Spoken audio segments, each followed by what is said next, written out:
Good morning, good afternoon, good evening, wherever you are in the world. Welcome to the I See Old People podcast. I'm Dr. Bruce, your host. The I See Old People podcast is an exploration of aging from age 60 to 70. I'm well into the podcast now, at reaching the ripe old age of 64, and in fact I will be 65 in about half a year, so I'll be halfway through the project soon.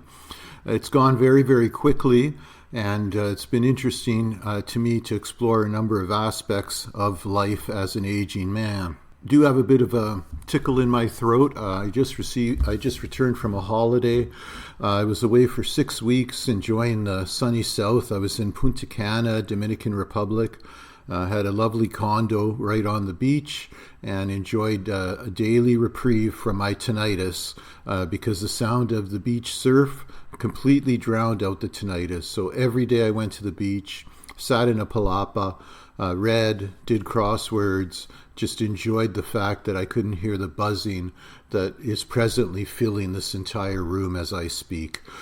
So it is loud. It's back to right where it always was. And it was the same down there. As soon as I left the beach and went into the apartment, I could hear the buzzing again. But the reprieve from the buzzing every day was wonderful. I was there for 6 weeks, and I got thinking about all the places that I traveled to in the world, and I thought I would do one of my episodes on travel. Because I am 64 years old, and I always enjoyed travel from a young age, I have been to a great many places in the world. I'm certainly not a world traveler in the sense of seeing hundreds of countries or spending time in really exotic places. I've never gone on a safari. I've never been to the Arctic. I've never done a lot of those extreme things, but I have traveled a fair amount. And one of the things that I noticed about my travels is that the travels in my later life are pretty boring. They're not worth talking about. You know, you sit on a beach, you do crosswords, you go for a walk, you eat. I mean, it's pretty boring stuff. You know, when my travels were exciting was when I was young and when I was poor, because those were the times that we really learned how to stretch a buck. We did things that we would never do today. Those are the travels I want to talk about. If I have some time, maybe one of those episodes where you use it to go to sleep at night, maybe I'll talk about my travels since like 1995 and on.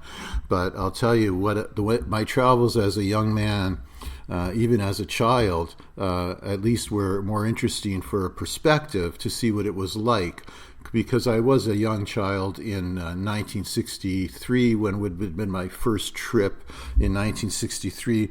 We took our one and only trip we ever went on as a family.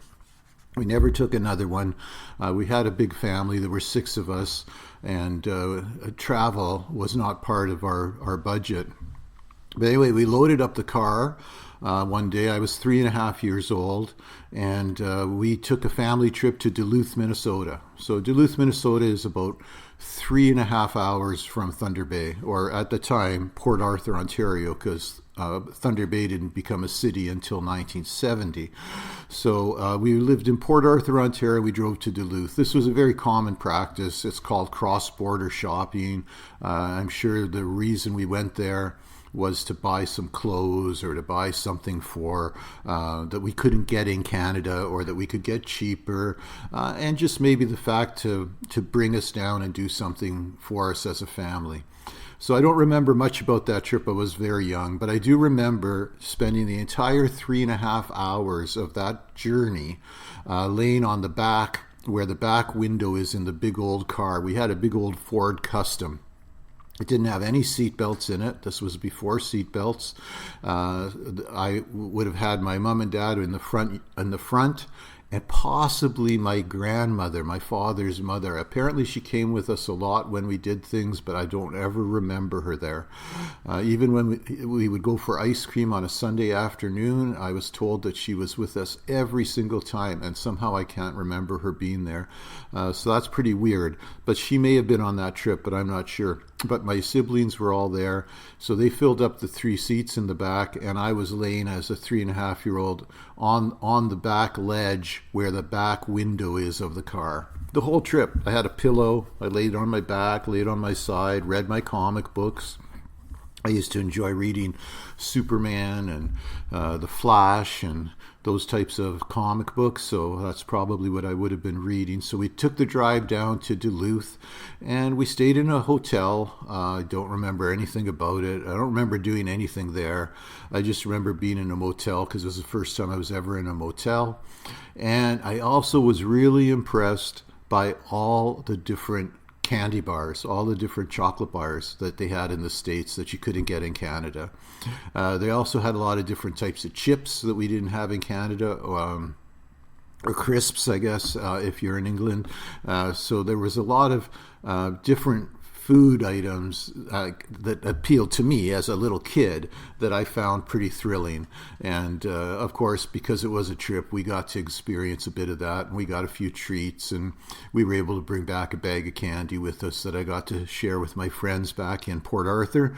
And it was exciting. It was my very, very first trip, and I loved it. I loved getting out and seeing a bit of the world. I had a couple other trips as a child just where I was sent to stay with relatives in the summertime. So we went to Marathon for about 2 weeks. I was there in Marathon with my cousins, and then I was in Sault Ste. Marie for about 2 weeks with my cousins. These were in 2 summers. I maybe was 5, 6, 7 years old. It's hard to say. A lot of that blends together. One of the reasons my life kind of all blends together is because I grew up in the same house that my mother died in just last year. Okay, so we lived in that same house my entire life. It's the only house I've ever known. When I talk to other people about their lives, they can kind of break up where, oh, this was when I lived on Macker Street, or that was when I lived on Pearl Street, or that's when we moved to Thunder Bay. They have these different time frames because they have a way of defining where they were at the time, where I don't have that. So a lot of things just kind of blended together. But I loved Marathon because it had this brand new community pool. Like, I'm not a swimmer. I've told you the story about my swimming experiences. It's not very good, and but they had this community pool. It was brand new. All the kids in Marathon were there, and it was just fun. It was just really fun. And then the thrilling thing about Sault Ste. Marie was Pancake Bay. Pancake Bay, you could walk out for a mile and it only would go up to your waist. It was amazing because, of course, I grew up at the other end of Lake Superior, very, very rough waters, very deep waters. Thunder Bay itself is one of the most treacherous, dangerous bays in the world. It's where the Edmund Fitzgerald sunk the famous song by Gordon Lightfoot. But Pancake Bay is this giant pancake-shaped bay with shallow, shallow water. Still cold as you can imagine. You can't even imagine how cold Lake Superior is, even in the middle of the summer. We always had to walk in carefully, protecting ourselves as we walked down past the level of the pelvis into the water, often cupping our future children as we walked into that freezing cold water. But that was the fun of that, and it was we were young. So then the first real trip I ever took, I was with a girlfriend I had in high school. Okay, so this is the very first time I ever took a trip with somebody else. That was before. Yeah, I'm just trying to get my notes organized here because I don't want to miss anything. So this girlfriend of mine, she had a relative in Houston, Texas. Okay, so we live in Port Arthur, Ontario, and it's summertime, and neither of us are working because we're both like 15 or maybe even 14. So that's how young we were. And we decided to go down and visit her sister. It's her sister that lives in Houston, Texas. We had no money. Our parents had no money. So we cracked open our piggy banks, and we came up with $60 each. So it's the $60 each. We went down to the Greyhound bus depot in Port Arthur, and we bought a ticket to go from Port Arthur, Ontario to Houston, Texas by bus. It wasn't, I would say, by Greyhound, because Greyhound was the most popular bus at the time. But as we learned, there were different types of buses along the way. So this was the journey that we took. Okay, it took 38 hours. It was a 38-hour trip. Okay, we went from Port Arthur to Duluth, Duluth to Minneapolis, St. Paul. Then we went to Des Moines, Iowa, then Kansas City, Missouri, then Jefferson City, Missouri, Little Rock, Arkansas, Texarkana, Waco, Texas, and then eventually Houston, Texas. And going through all of those cities was quite an experience for us because we had, first of all, never been on a bus before. We ended up taking about 8 different buses along the route. It was not an express Port Arthur to Houston. It was a milk run from city to city to city. So we stopped in the absolute poorest areas of every city on that list. That's where bus depots are located. So we saw bums sleeping, we saw hobos, we saw people with mental health issues. We saw a lot of scary people, especially in Waco, Texas. I was never more afraid for the safety of my girlfriend as we were in Waco, but fortunately the bus arrived before things escalated. There was somebody that was very, very aggressive towards her, and I was only like 14, 15 years old, very near impossible for me to defend myself and my girlfriend. We really trusted that the laws and rules of society were going to get us safely to Houston. And we did. We did get safely to Houston, but it was quite a journey.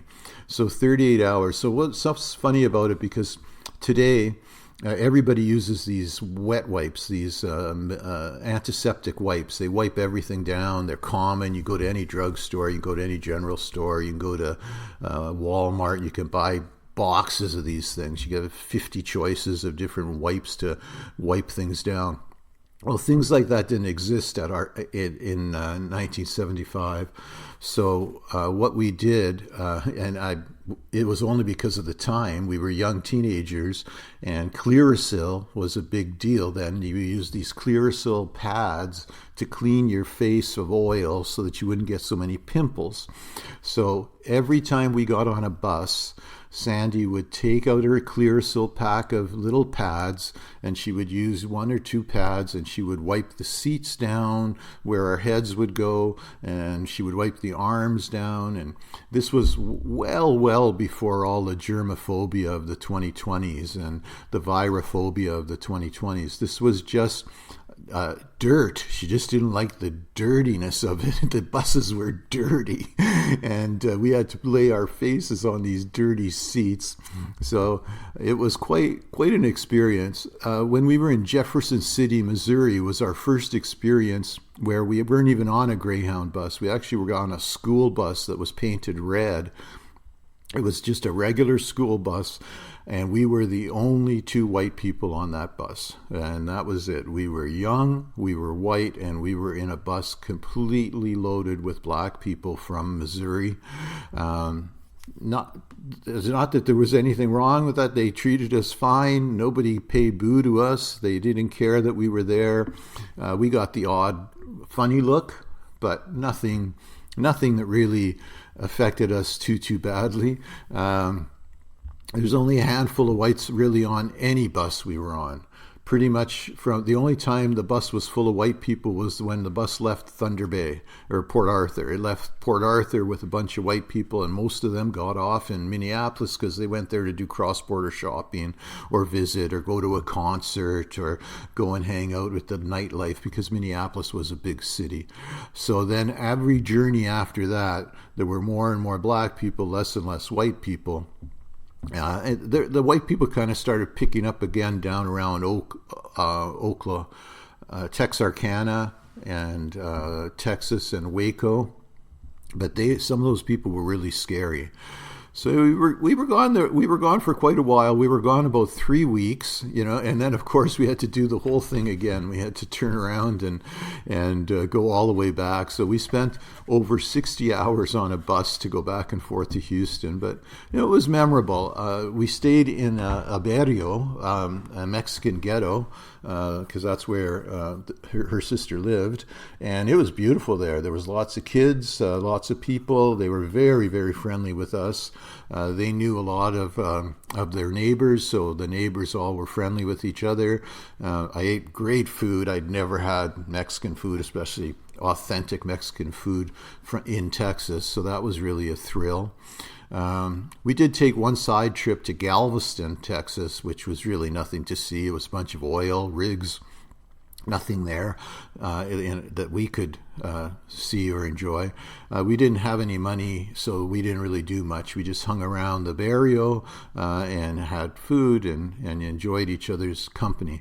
One of the things that was interesting was whenever we were driving, because Dennis had a car, whenever we were driving and we were on one of the highways, like the time we went to Galveston or the time we came from the bus depot to the barrio where we were going to stay when we got picked up from there, whenever we were on the highways, we were told to keep our heads down below the level of the windows, because at that time people were taking pot shots at cars going by on the highway and trying to pick off the passengers in the car or the drivers. So that kind of a reality was very, very, very new to me, and it certainly impressed me that you had to be very, very, very careful. But some of the people we met in Houston were some of the nicest people I ever met, and I really enjoyed that trip there. It was wonderful. It was one of those cheap trips that you go on and you can't believe that you had so much fun when it it didn't seem like it would be there when you're taking a 31-hour bus ride, but we had fun along the way and we made the best of it. So then I took a crazy trip alone, or I tried to, and that was a mistake. I realized that I don't like to travel alone, so this was the trip that did that. So I was 16 years old, so it was 1976. And it's crazy. My father worked for the CNR, so I was able to take the train for free. And this was the time that the train still stopped in Port Arthur. The Trans-Canada stopped in Port Arthur.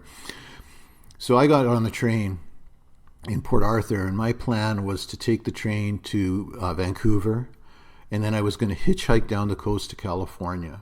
So I'm 16 years old, and this is my plan.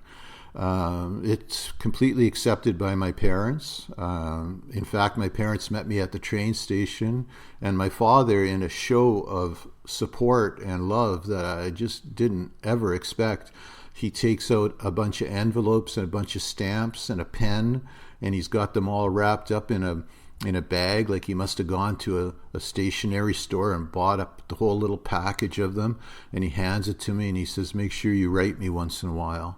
And I just it was so out of the blue that it really blew my mind. And because I'm heading onto this train with no phone, no cell phone, and the chances of being able to talk, it was very expensive to call home at that time. It was very expensive for long distance. My parents didn't have any money, so I was going to burden them with those charges. And so basically, when you took off in 1975, you were just gone until you showed up again. So this trip, I planned it all out, all the places I'm going to go. But so I get going, and I stop in Winnipeg. So I'm in Winnipeg, and I go to a hostel in Winnipeg for the night. And the hostel is full of a lot older people than me, of course, a lot of people who are pretty grubby and rough, and I'm not treated very well as far as any friendliness towards me. It's kind of difficult for me to sleep. I'm kind of upset. It didn't meet any of my expectations of what it would be like to be at this hostel. So I got through the night, and then I got back on the train, and I went from Winnipeg to Regina. So I get to Regina, which is about 8 hours later on by the train, and I'm going to do the same thing. I'm going to get off in Regina. I'm going to go to a hostel.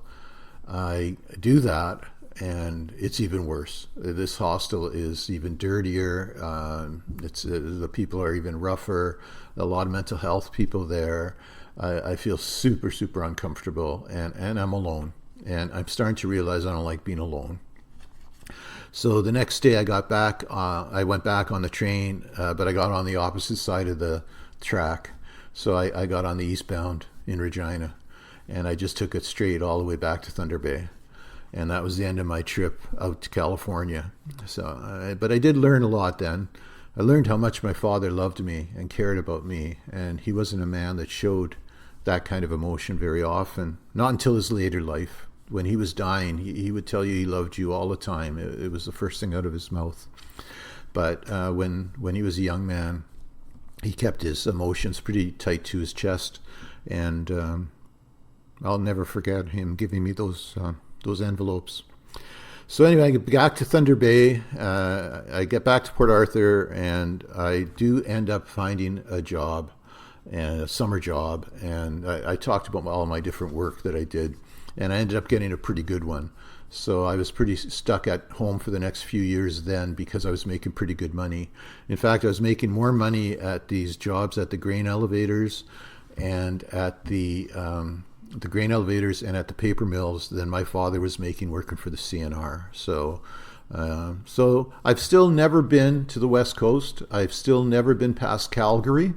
So that trip was my chance to get out there, and I never did. I've never been south into the States, like along the West Coast. I've never been to California or Los Angeles. But I'm glad I turned around. I'm glad I had the guts to turn around and stop, and knowing that this wasn't right for me, because it wasn't. Everything about it was wrong. And I'm glad that I turned around and I went back to where I knew people cared for me, I knew people loved me, and I knew that I would be safe there. So I've got a couple more to talk about here, but we're already getting on to the 20-minute mark. I hope you guys will understand that. I know I don't like to go much further than this. I guess the next trip I took was with a friend. I went to Europe, and we went to Europe for 3 months. Okay, so 3 months, and it was just wonderful to travel. So I was 19 years old by this time, and we had to go in January because the grain elevators don't start operating until April. So January, February, March is when we went, and then I got back in time to start working at the grain elevators again. So this was a year that I had taken off school. I was between university and professional college. So I went from January to April. We landed in London. We traveled around London. We went to France. We went to the Netherlands, Spain, Portugal, Belgium, Switzerland, Germany, Austria, Italy, and I ended up in Rome, and I left from Rome. So, and it's funny, in all of that time, I took 2 rolls of film. I took 36 pictures in 3 months. 36 pictures, because that was when you had to have a cartridge in your camera, and you had no way of looking at them. So you just took 36 pictures. I think probably 10 or 12 of them turned out, that they weren't blurry or the subject wasn't impossible to see. So it's funny that, you can take a trip like that. A trip like that today, people go for 3 days and they take 35 pictures or 300 pictures. So we had very, very little record of this trip except what's in our minds. Probably the big highlight of that trip, we traveled by train a lot. That was how we got around. We got a Euro-Rail pass. That was our expense. And what we did was we would take the latest train at night, travel to the next country, and then wake up there off the train in the morning, and then have the full day in the next country, and save having a hotel or a motel. We did stay at Airbnbs when we couldn't do that, especially if we stayed in a city for a few days. Like we stayed in Barcelona for a few days because Barcelona was just so fascinating. It was so incredible. And we spent in Paris. We spent a few days in Paris, saw the Eiffel Tower and St. Mary's and all of the different sites there. Rome was kind of a write-off. Rome, we were tired by the end of the trip. I wanted to go home. I was tired of traveling, so I didn't see as much of Rome as I wished I would have, because there's so much there to see. We did see the Louvre in Paris. One of the highlights of the trip was Tangier, when we went to Morocco. So Tangier is a seaport. It's on the coast of Morocco. It's if you travel from Spain to Gibraltar, then from Gibraltar to Tangier, and that's how we did it. We took the ferry over to Tangier. We skied in St. Moritz. That was funny because we were in jeans and jean coats and hoodies, typical Port Arthur boys, 19 years old, in St. Moritz, where the richest of the rich were there in their very, very rich costume or very, very rich ski outfits, and we had ski rentals and jeans on. We must have been quite the sight.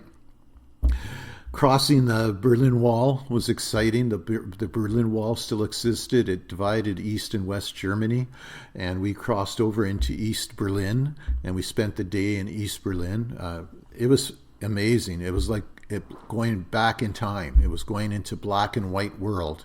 There was no color. There was no billboards. There was no stores. There was nothing. We had to change 25 West German marks for 25 East German marks. And by doing that, then we could cross the border. So we crossed the border, go through Checkpoint Charlie, which isn't there anymore because there's a museum there now. But it was actually Checkpoint Charlie when we went through. We go into East Berlin, walk around 3-4 hours.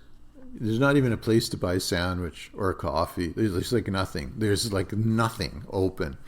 So we come back. I think we might have found a place to have a beer or two. We had a couple beer. We spent a couple marks.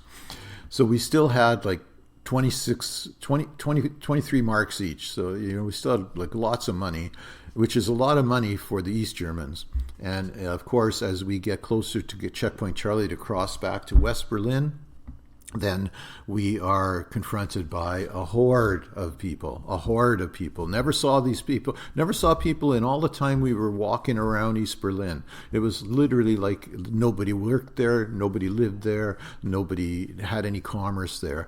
But then there was like 50 people waiting at the border when we tried to cross back over, and they all wanted our marks because they knew they telling us your marks are no good. These marks are no good. These marks, they're no value to you when you cross over, but they're valuable to us. Please give them to us. Please give them to us. And I did. So we did.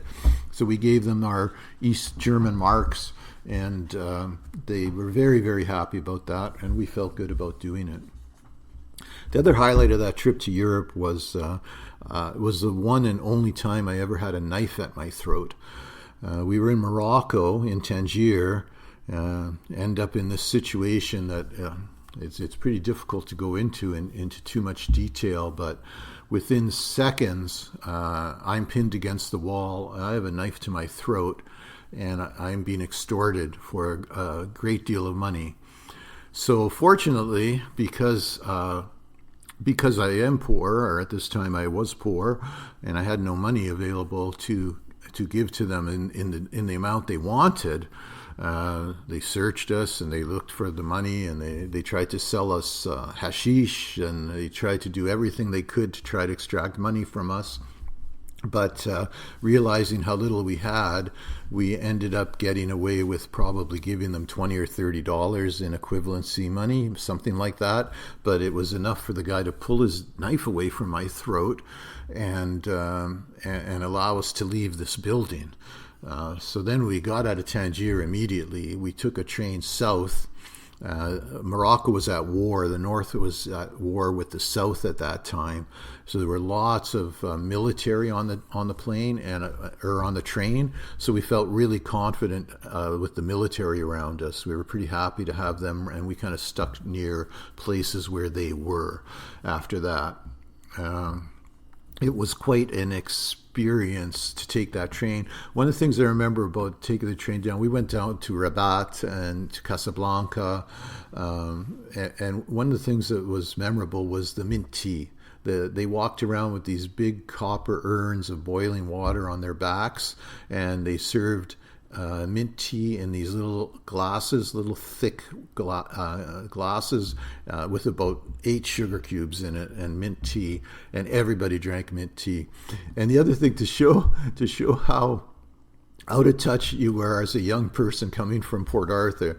We had no idea what this music was that was going on multiple times a day, we also had no idea what these tall buildings were in the middle of each town. And of course, we know now they're mosques, and this was a call to prayer, and it was always the same. It sounded like a woman. It maybe was a man, because I think women don't do that because of what I know of Islam, but it sounded like a woman. It sounded like a song. And I would say to my friend, why, there's that stupid song again. There's that song again. How many times are they going to play that same song? But the song was the call to prayer. And who knows where they were doing their prayer, like inside their buildings and everything. It was really an experience to be in Africa. It was my one and only time in Africa, and it was something else. It was something else. The only time I ever had a knife to my throat, and hopefully it'll be the last time I ever have a knife to my throat. Wow, so you got to bear with me for one more story, because it's not enough to split into 2 episodes, because the rest of my stories are all just boring old stories of old people sitting on beaches. But in 1979, so this is in the summer, so I got back in April of 79, and then later in the summer, and I got laid off from the grain elevators, my friend and I decided to take a trip down to Buffalo, New York from Thunder Bay. This is when you could fly standby, and it was $108, which is probably a lot of money in today's money. It's probably like $300 today. So it was $108, but all you did was go to the airport, and just wait there. You just waited. You gave your name. They looked at your ID, and you waited. And if there was room on the flight, they let you on. It was called standby. They don't do that anymore. So we go to Buffalo, and our trip to Buffalo, or we go to Toronto. We fly to Toronto, and then we take a bus to Buffalo from Toronto. So we take the bus to Buffalo, and we go there to see the Rolling Stones. The Rolling Stones, George Thorogood, and Journey. So it's at Rich Stadium where the Buffalo Bills play.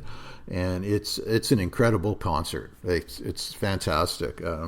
We were going to go back there, and then it was canceled with COVID. We were going to go back to the same stadium to see the Rolling Stones again.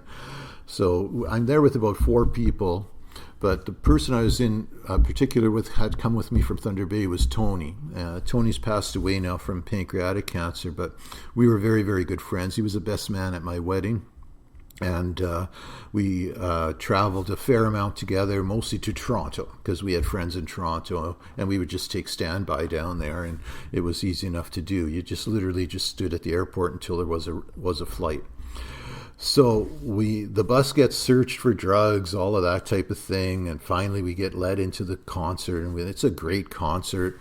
It started out all cloudy, and then the sun came out, and people loved it. It was fantastic.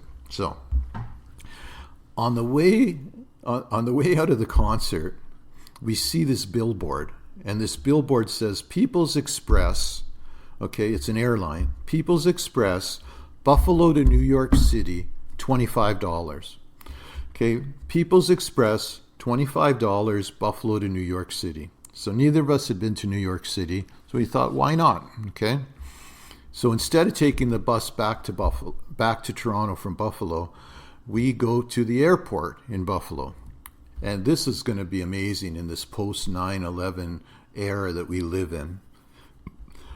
The plane is just on the tarmac at the Buffalo airport. People's Express, big sign, big, direction to it. You don't have to show any identification. You don't have to go through any security. You just went and got on the plane, just like you would get on a subway or get on a bus, okay? You just got on the plane and you took a seat, whatever was available. So we sit down and it fills up. So once it fills up, they close the doors, and then instead of a food cart, okay, they converted the food cart into a cash register. And they start from one end of the plane, and they start going up the center aisle with the cash register, and they start collecting the $25 for everyone. We've already taken off. We're already in the air. And they're not asking for identification. It's nothing other than just give me your $25. There was no receipt. There's no record of the 250 people ever being on that plane, ever, if anything had ever happened to that plane, no one would even have known who was on it. There was no registering of anybody. It was the most amazing thing you could imagine. So we land in New York City, JFK Airport, one of the biggest airports in the world. We just get off this People's Express, and again, we're not crossing a border, right? We're flying from Buffalo to New York City, so there's no border security. There's no anywhere where I have to show a passport. Well, you didn't have passports at that time. All you had was your driver's license to go from Canada to the United States. So we go through New York City. We rent a car, which again you could never do in Canada. You have to be 25 to rent a car in Canada. We rent a car. We drive around Manhattan. We ended up having, we ended up being in the Twin Towers. We ended up having food in the food court of the Twin Towers. So because they were still there, and they were very impressive. They were very, very awesome. We went up the I was going to say Eiffel Tower. No, the Empire State Building, and we got to see that. So, we went out to the Statue of Liberty. So, we did all the things that you do as a tourist. And then we just went back to the airport, got on a People's Express, flew back to Buffalo, took the bus from Buffalo back to New York, took a standby from Toronto back to Thunder Bay, or Port Arthur at the time. And that was it. And that was the end of the trip. So those are the kind of trips that you really have good memories of. You have good memories of them for a couple of reasons. One, you're young and your hormones and your emotions are really strong. So you remember these things when you're young a lot more than when you're older.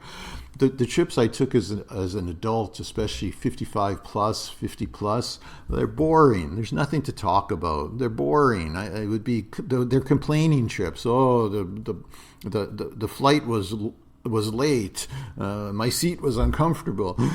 But these trips, they meant something. They changed my life. They changed me as a person. I saw things that I would never have seen in Thunder Bay. I saw things that changed me in so many ways, in so many positive ways, and I'm so glad I took these trips and shoestringing it all the way. Like I'm talking about going through Europe probably for $400, and that included our trains and where we stayed and everything else. We went to Houston, probably cost us $120 for the whole trip there and back, and that included the transportation. So it was exciting times. It's exciting to be young, and it was such a different time, such a time of freedom. All right, I have to end this now. I've gone way, way too long. If you've listened to the end, I love you and I appreciate you. And I hope you've enjoyed these stories of my youth and what it was like to travel in the 70s and the very, very early 80s. And things changed a lot after that. But boy, it was a time to be alive. And I'm glad that I had the foresight to do it, to get out of town, to get out of that little tiny Port Arthur and go see the world, because that's changed everything. And that was the road less traveled for so many people that I grew up with. But I took the other one, and I tell you, it's changed me. It made me who I am today. And it's given me a love of life and a love of the world that will never, ever disappear. As cynical as I've been in the last few years with what's going on, I know that the human spirit is indomitable. The human spirit will rise above everything. And we have a beautiful country. We have a beautiful world. And I just want to be part of it as long as I possibly can. And just keep enjoying these wonderful memories that I had as a young man, as poor as I was, as shoestring, as budget as we went on. They were exciting trips and they were so much fun, and I hope you enjoyed hearing about them. Till next time, this is Dr. Bruce signing off. Have a wonderful, wonderful day.